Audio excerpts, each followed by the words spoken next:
Il-kumpanija tat telekomunikazzjoni lokali Epic se timmodernizza n-netwerk tal-mobiles 5G u dak tal-broadband b'investiment ta' 20 miljun euro b'self mill-Bank Ewropew għall-Investiment.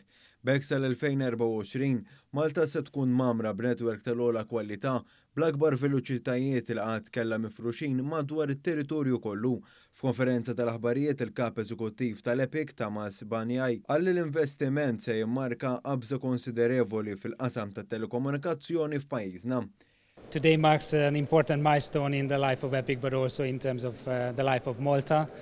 Together with the European Investment Bank, this marks an occasion of a €20 million investment, which will accelerate Malta's development, bringing a digital future closer through the development of infrastructure, especially through new mobile network with 5G infrastructure and the fastest 5G network in Malta, and also bringing closer the future of the fiber networks and the better home and business internet.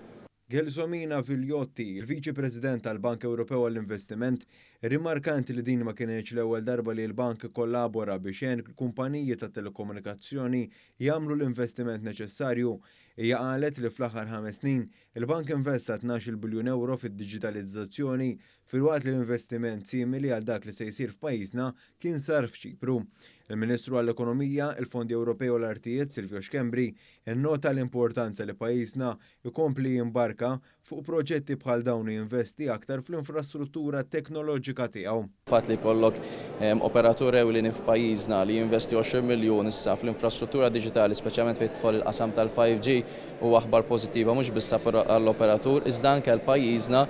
Ta' b'mod speċjali fid-dawl tal-fatt li kull ma jmur pajjiżna qiegħed jattira dejjem aktar investiment barrani li jiffoka fuq servizzi li jagħmlu użu qawwi minn faċilitajiet ta' dan it-tip.